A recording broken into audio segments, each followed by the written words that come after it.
Então, pessoal, boa noite, viu? Quem está em casa está conseguindo ver?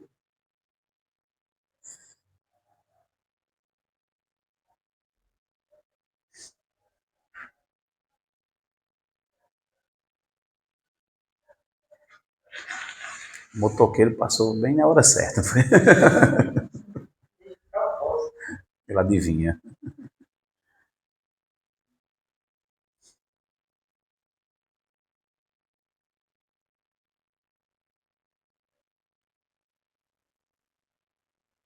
Hoje eu acordei cedinho, né, como sempre. Aí tomei café, também como sempre. E se eu vou lá pro Zazen, ajeitar as coisas. Aqui sempre tem muita coisa para ser feita. E vim, troquei as águas dos passarinhos, das abelhas também, né? Porque as abelhas chegaram, dos beija-flor também. E eu fui lavar a boquinha deles, né? O vasozinho que eu coloco a água para eles se deliciarem. Aí quando eu fui abrir uma das vasilhazinhas, eu acho que tem uns 3 ou 4 aripuá mortos. Eu fiquei pensando assim, o que será que levou ele a morrer? A causa morta exata deve ter sido afogamento. Um, um afogamento levado pelo apego deles. Eu quero tanto essa água com açúcar que eu vou me meter aqui dentro.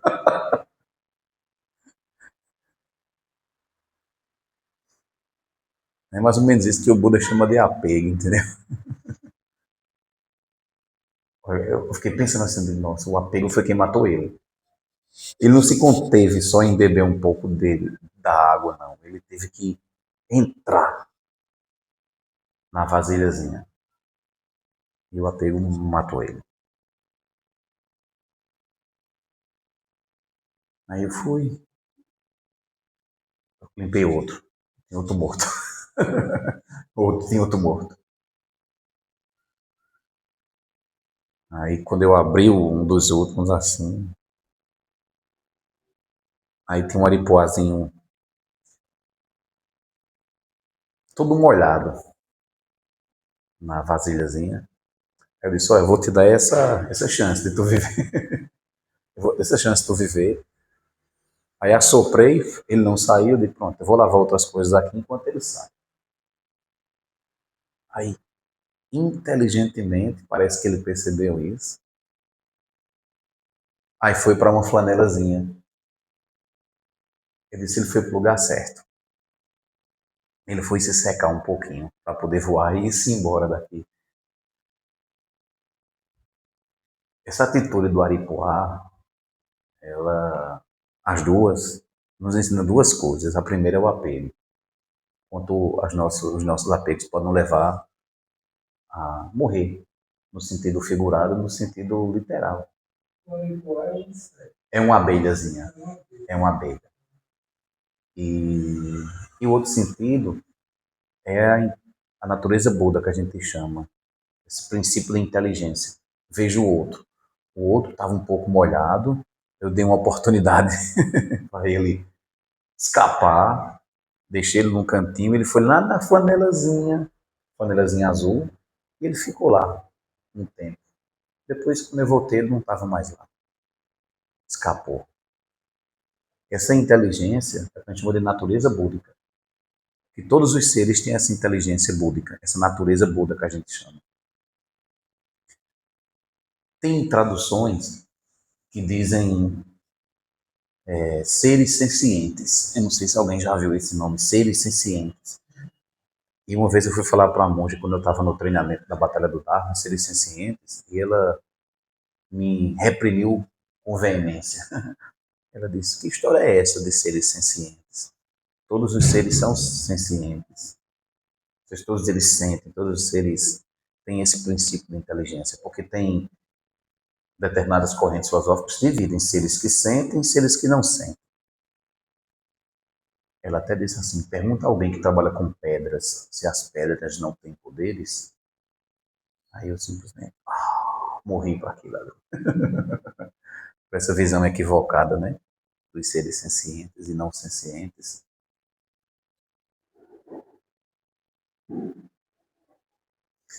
Isso é outra coisa importante que a gente deveria considerar, sabe? Tem muitos monges que eles dividem uma parte da compreensão do Dharma em mais ou menos de duas maneiras assim. Existe a história, essa história comum que a gente vive, essa questão relativa que a gente vive, e existe uma outra história, vamos colocar assim. Existe uma história suprema.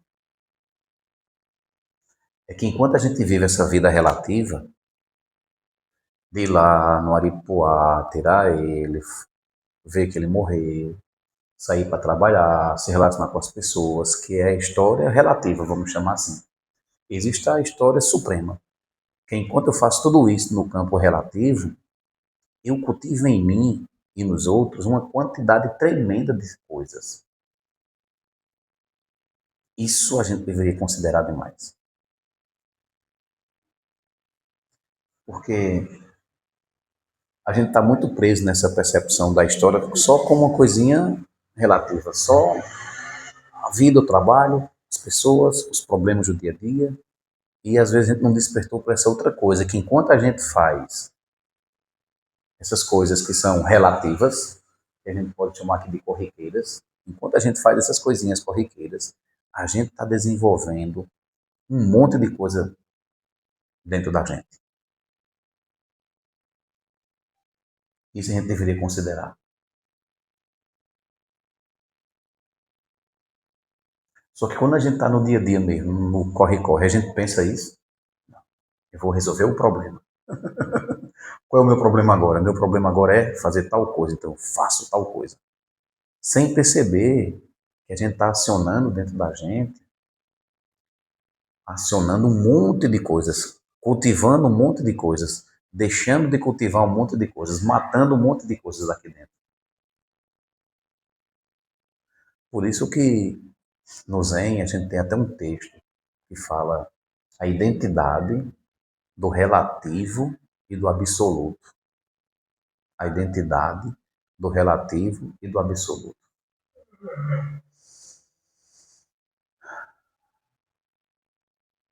Você já pensou a quantidade de coisas que a gente já viveu, por mais novo que você possa ser, a quantidade de coisas que você já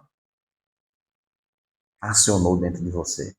E essas coisas que a gente vai cultivando aqui dentro, no final das contas é isso que vale, sabe? Todo o luxo que a gente teve, todo o sofrimento que a gente teve materialmente falando, todas as dificuldades financeiras, o que quer que seja aí, tudo isso fica. E aquilo que a gente conseguiu cultivar para o nosso mundo interno, isso aí é o que vale. A gente deveria considerar esse ponto. E o Zazen, ele parece que faz com que a gente acorde para isso. Recentemente eu fui num encontro com um pessoal de um grupo aqui de Campina, ligado ao Boticário, que uma senhora lá disse uma coisa tão interessante, Matheus Santos. Quando eu cheguei, a menina disse, olha, monge, é o seguinte, hoje pela manhã veio uma pessoa, tentou colocar eles para meditar, eles não receberam a meditação muito bem, e eu sei que o senhor como monge vai pedir para a gente fazer a meditação, né?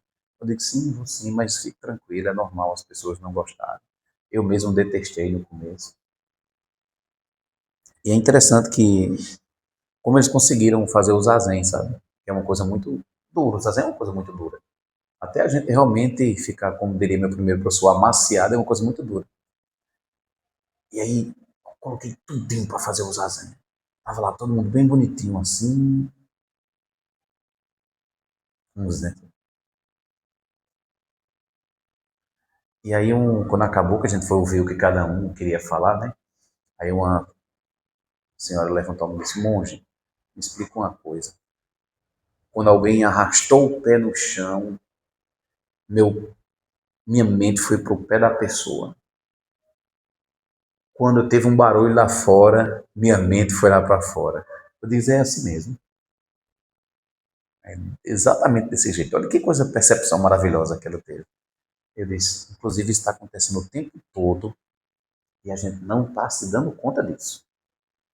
A gente é acionado o tempo todo. O tempo inteiro é acionado por essas coisas externas que estão acontecendo.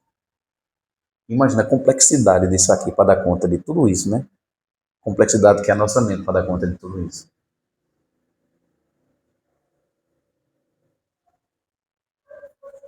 Por isso que o budismo fala muito dessa questão da mente como sendo a joia preciosa que a gente tem, né? Da qualidade da mente, da qualidade das nossas emoções.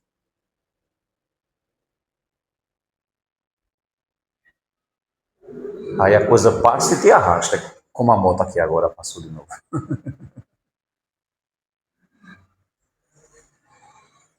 E o melhor de tudo é que a gente tem ligações com muitas coisas que nos acontecem. A gente tem ali uma espécie de apego, uma verdadeira fixação por coisas que acontecem. Quando essas coisas não acontecem, a gente provoca elas acontecerem. Na maioria das vezes, inconscientemente. A gente vai acionando um botão aqui, outro botão ali, outro ali, aí de repente uma situação se monta e a gente acorda para aquilo.